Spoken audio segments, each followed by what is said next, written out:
Tech consultant Ronak Banka got into travel hacking when he started flying more for business 6 years ago.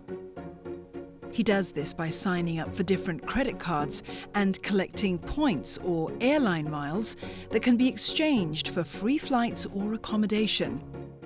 Ronak now juggles a dozen credit cards for his expenses. I basically find each and every place where I can use credit cards. So for example, I use my credit cards to pay my kids' education bill, income tax, my monthly rental, any maintenance fees, those kind of things.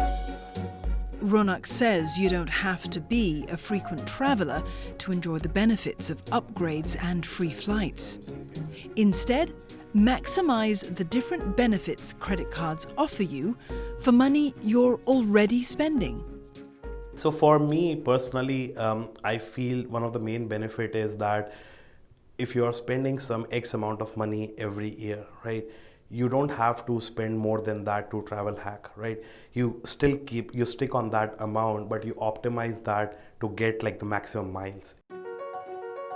If all that seems like too much hassle to keep track of, there are other ways to get more bang for your travel buck. Travel experts agree that the best way to ensure you're getting the best deal is to plan in advance. That means, doing your diligence, monitoring the pricing, looking out for promotions which come, and then executing at the right time, because sometimes you leave it till too late, right? So I think that continues to be perhaps the best trick in the book. Getting more specific, what we have seen anecdotally on our platform, for example, is prices tend to be cheapest on Sundays and more expensive on Fridays. It also pays to be flexible, not just in terms of dates, but also when it comes to where you're flying out from.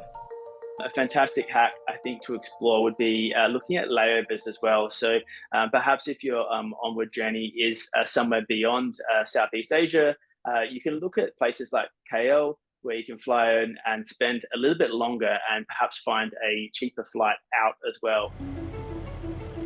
Flying out of an alternative airport can cut your travel bill, especially for those flying in premium cabins.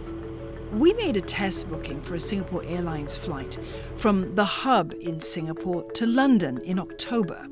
In business class, this costs over $6,000. But if you start your journey in Indonesia, flying from Jakarta to Singapore and then London, you can save over $2,000 off the ticket price. All you need to do is take a cheap flight to Jakarta to connect to your long haul to London. And that comes down to the flight duration and the comfortability, of course, of your onward journey. So if you are willing to be flexible and you want to save as much possible, there can be ways to explore those sort of stopover destinations. But the sacrifice you do, of course, make is your time and your comfortability. For the adventurous, some websites like travel aggregator Skyscanner have a search everywhere function, allowing you to view a variety of flight prices and then choose a destination based on how cheap it is. Once you've decided on a possible flight route, make use of price alerts to ensure you're notified when the cost of airfare goes up and down, a service many platforms provide.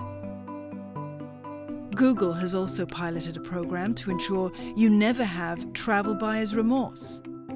Its price guarantee program monitors prices that you book via Google Flights and will pay you the difference if the price drops after you book your ticket.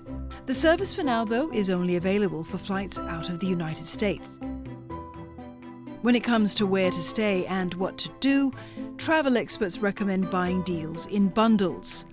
Not only can it be cheaper, it also helps in the event of changes or cancellations. So one app which you can use to book your entire travel, and then also use the same app to make any changes when you are out there traveling, right? So it almost becomes your personal concierge, which I think is very powerful. Once you've secured a flight and accommodation deal you're happy with, there are tech tools that can make your actual journey hassle-free.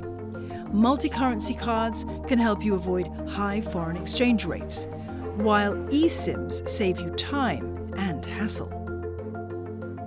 These days, you don't really want the hassle of having to physically swap out your SIM card for another one now.